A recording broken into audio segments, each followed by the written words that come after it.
Si hay algo que realmente me agrada del género de terror y que se destaca por encima de los otros géneros cinematográficos, es la alta variedad de subgéneros que presenta de forma original. Muchos otros géneros suelen fusionarse con otros para armar historias frescas e innovadoras, teniendo cosas como comedia-acción, drama-romance, ciencia ficción-terror, fantasía-acción, y las mezclas podían ser realmente vastas en muchísimos otros géneros, dándonos resultados muchas veces increíbles. Lo llamativo con el terror es que, a pesar de también mezclarse con otros géneros, tiene subgéneros realmente definidos. Podemos discernir de un buen slasher de una buena película de zombies o una historia de terror paranormal de un found footage. Muchas veces, también estos subgéneros se suelen mezclar para darnos historias con tramas híbridas que realmente funcionan. Esto le da al género de terror un cuerpo y una calidad que ayudan a renovarla constantemente, llevando los aspectos del miedo a un nuevo nivel. De todos modos, hay un género que va en alza y en caída bastante seguido y que considero que es un estilo que muchos pasan por alto por las películas de terror de moda que suelen comerse la taquilla por su buena campaña, y estas son las películas de terror psicológico. De estar bien armada, una película de terror psicológico puede llevarte a pasar un momento totalmente espeluznante y lograr que tu estadía frente a la pantalla sea una tortura. En su base, todas las películas tienen una lista de misiones realmente claras y bien establecidas. Tienen que contarte una historia atrapante, tienen que atraer constantemente la atención de la audiencia, pero por sobre todas las cosas tienen que transmitirte algo, o al menos dejarte con un impacto emocional. Al final del día, el cine es una rama del arte y la misión original del arte es dejar algo en la gente. Algo que haga pensar, que haga cambiar su perspectiva o enseñarle algo que nunca pensó. Las buenas películas tienen como misión llevar a la audiencia a sentir las emociones que ellos quieren que sientas y te van a pasear por todos lados para lograr ese resultado. Personalmente, creo que este tipo de resultados se logran mejor con películas que te dejan con la idea implantada en la cabeza al punto en el que te quedes despierto en la noche pensando en ello, pensando en qué fue lo que sucedió que te cambió por completo la cabeza. En una película de terror, mi ideal para adorar o rechazar una película yace fuertemente en la idea de que, aunque sea por un breve momento, fantasear con eso que vi que está del otro lado de la habitación oscura y que del silencio algo va a sonar levemente, y si no puedo dormir gracias a ello, la película fue un éxito, al menos para mí. Como yo, sé que hay muchos que adoran el género por la capacidad de llegar a lo más recóndito de la mente y sentirse intimados o hasta violados.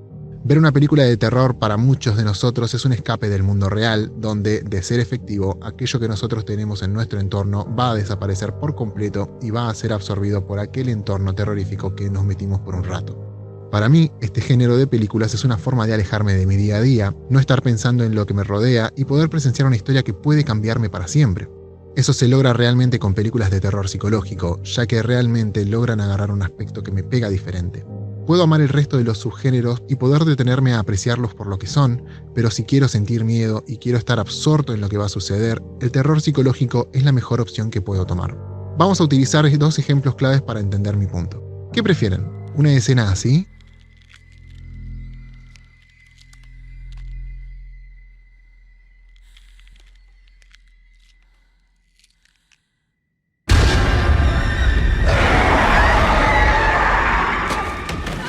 ¿O una así?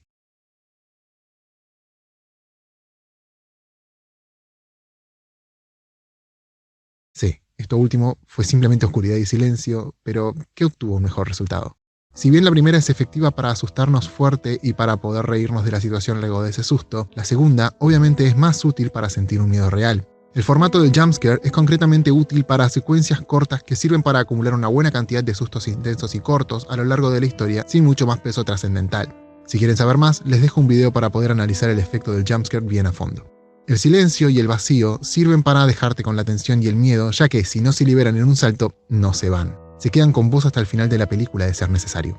Una construcción mucho más elaborada y siniestra de la tensión puede hasta lograr un mejor efecto para asustar con un salto y luego reiniciar el ciclo. Un ejemplo de este sistema y su utilidad es la película The Babadook de 2014, que tiene la curiosidad de no tener ni un jumpscare, pero la construcción del mundo en la película realmente nos hace salir fuera de nuestra zona de confort. La dirección de arte de esta película eligió utilizar tonos grises y colores apagados para poder diseñar la casa, dándonos una sensación de incomodidad al no poder discernir entre ciertos tonos oscuros, alimentando la sensación de que algo siniestro está escondido ahí. Este elemento es clave ya que funciona a la perfección a la hora de trabajar el tema principal de la película, que es la depresión de una madre y no saber cómo lidiar con su hijo. Estas emociones que constantemente vamos viendo aparecer en esta mujer se personifican en una criatura que concretamente aparece en dos escenas, sacando aquellas donde está en el libro. El éxito de esta película claramente radica en el trabajo de guión, pero más que nada se deriva de la calidad de dirección y la minuciosa atención al detalle, porque es absolutamente necesario atraer la atención de la audiencia en una película donde no hay situaciones pivotales y necesitas que los espectadores se conecten con un par de personajes que simplemente muestran cómo va sucediendo su vida con los problemas que va sufriendo la protagonista. Resultados como estos son realmente difíciles, ya que la gran mayoría de las películas recaen en los elementos básicos que te ayudan a llenar tu cabeza de emociones y sensaciones, ya sea con una secuencia de acción completamente intensa y llena de efectos, o con una buena seguidilla de jumpscares que logren el efecto deseado rápidamente, pero un trabajo detallado con un resultado tan bien marcado es algo difícil de crear. The Babadook logra algo que no había visto hasta ese entonces, que es dejarnos escenas largas y hasta cotidianas en otros contextos, y hace que nos hagamos la cabeza y esperemos simplemente lo peor. Este es un ejemplo de lo que les digo.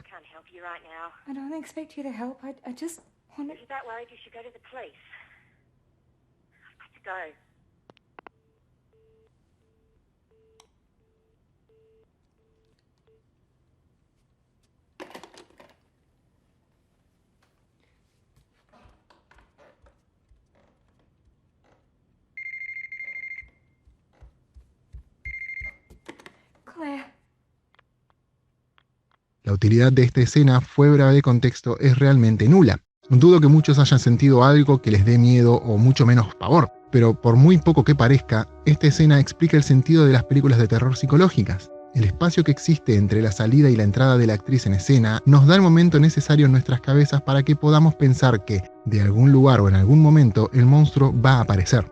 El problema es que simplemente no lo hace. Ver que la protagonista va vagando por la casa sin rumbo nos da la idea de que cualquier segundo vamos a sufrir un salto y un susto considerable, pero jamás pasa. Por ahí el hecho de que un pasillo oscuro sea el momento clave para un jumpscare, que aquella esquina oculte un grito, o que tal vez algo asalte la pantalla sin razón, pero que nos saque de esta tensión que estamos acumulando. La clave de esta película es jugar con ese preconcepto y entiende que la cabeza de la audiencia va a empezar a imaginar posibles situaciones. Esas situaciones son la mejor respuesta para el miedo del espectador, ya que nada va a ser mejor que lo que éste se imagine, y qué mejor que eso que el simple hecho de que nada suceda. Te quedás con el miedo de lo que vos esperás, te pones tenso aguantando a que esto suceda, y al no haber nada como resultado, ese miedo, esa necesidad de descargar el susto, jamás se va, y te quedás con todo ese malestar por mucho más tiempo, acompañándote a lo largo de toda la película, y peor aún, creciendo dentro tuyo mientras más pasa el tiempo. Otra película que sabe cómo aturdir a la audiencia con miedo puro es justamente una de mis películas de terror favoritas de todos los tiempos y una que nunca voy a no recomendar: Hereditary, la famosa sucesora del Exorcista.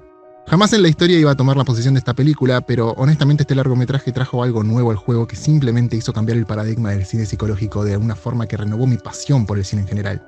Si hay algo interesante en esta cinta es su largo, ya que de las 2 horas y 7 minutos de película, básicamente 2 horas son escenas cargadas de diálogos.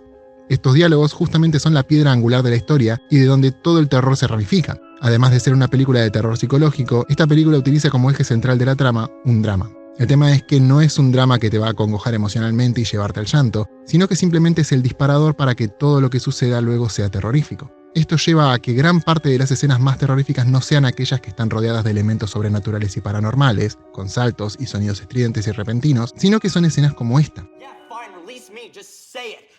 Fucking say it. Don't you swear at me, you little shit! Don't you ever raise your voice at me! I am your mother! Do you understand? All I do is worry and slave and defend you, and all I get back is that fucking face on your face! So full of disdain and resentment and always so annoyed. Well, now your sister is dead! And I know you miss her. And I know it was an accident, and I know you're in pain, and I wish I could take that away for you. Esta escena particularmente pega en la audiencia de diferentes modos, dependiendo de la experiencia de la vida de quien la vea. Para quienes no hayan sufrido una pérdida significativa en sus vidas, esta escena puede resultar realmente incómoda e intimidante, ya que, por supuesto, esta secuencia se va de un esquema familiar normal, aún tocando el tema del drama como eje central. Pero para quienes hayan sufrido una pérdida, o al menos sepan de primera mano cómo se vive una situación así, esto puede ser terrorífico. La compenetración de Toni Collette, el diálogo y la elección de la posición de la cámara en la secuencia hace que todo lo triste se torne aterrador, metiéndote a vos, el espectador, dentro de la mesa y sintiéndote parte de la secuencia en la que no pretendés estar, pero de ahí te encontrás, en una escena familiar destruida por el dolor de la pérdida. Esta idea que menciono, la idea de sumergirte dentro de la trama, es lo que justamente alguien como Ari Aster logra manejando tus emociones y haciéndote pensar qué harías vos en esta situación, haciéndote partícipe de aquello que estás viendo, ya que es algo tan cotidiano como inesperado, algo tan sorpresivo como esperable en una situación particular. Es algo que te podría pasar a vos y ahí es donde el terror entra. Hereditary logra utilizar el eje dramático y el análisis de cómo una persona puede lidiar con una pérdida y lo manipula para el lado más oscuro del ser, llevándonos a una perspectiva completamente espeluznante. Nos aleja del lado paranormal, nos aleja del demonio, y hace que este ente demoníaco sea el motor que nos ayude a analizar el camino de duelo de una familia y cómo se plasma su dolor y tristeza en aquello que viven. Es algo muy similar a lo que mencionaba en The Babadook, donde la protagonista va pasando por un proceso depresivo que no sabe controlar, y este pesar se plasma en el monstruo que la acecha y la acosa constantemente, haciendo físico un temor que no puede entender de qué manera lidiarlo. Ambas películas luchan con la manifestación de las emociones, pero el giro terrorífico logra apoyarse en el dolor de aquellas personas que lo están sintiendo. La forma de luchar contra esos pesares no es alejando a tus seres queridos de tu alrededor y dejar que esto te consuma, es justamente lidiando contra los monstruos que están mirando en la oscuridad.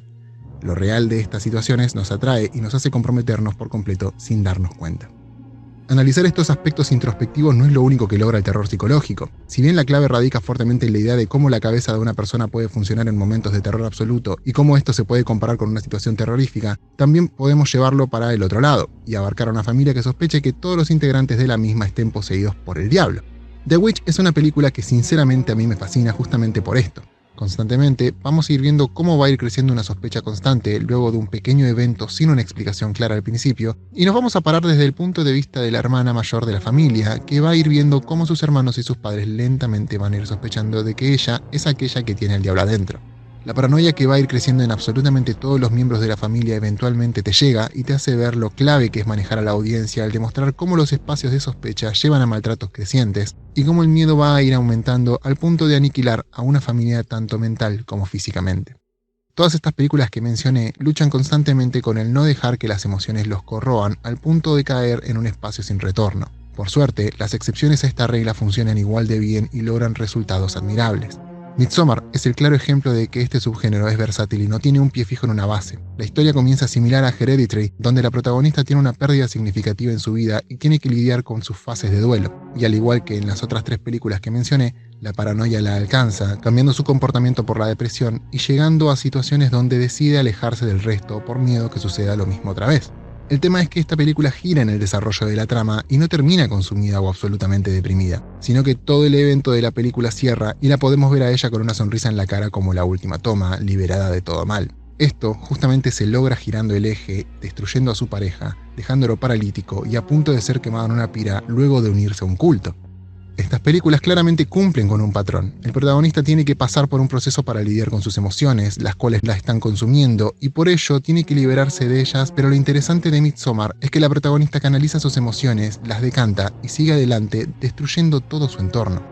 El giro de esta cinta funciona a la perfección porque ella es quien cuestionó absolutamente todo lo que llevaba la bandera del culto, desde sus prácticas hasta el propósito de la ceremonia, y luego de canalizar sus emociones y comprender la meta real del evento, se termina transformando en la líder del culto. Este subgénero brilla a la hora de analizar la psiquis de los protagonistas y dejarnos ver que, detrás de toda esa catástrofe por la que tenemos que pasar, hay una persona muy similar a nosotros, que siente, entiende y ve las cosas con su perspectiva, pero que nunca se aleja de lo que uno podría pensar. Y cuando la trama lo desarrolla para que pase de ser alguien cuerdo a ser alguien absolutamente demente, es un proceso que me encanta ver, porque explota al humano con un medio real, que se personifica con la necesidad de la trama, pero que se siente igual para aquellos que la viven en carne propia. Y el factor que más me atrae de este mundo de películas es que no hacen nada fuerte para aterrorizarte, sino que te dejan a vos que crees tus miedos. Te dejan elegir el terror más inefable de tu imaginación y te dejan vivir con él durante unas horas, porque lo que vos tengas en tu cabeza es completamente tuyo. Y tu experiencia puede ser similar a las de muchos o completamente diferente, dependiendo de cuánto dejes salir tus miedos a flote.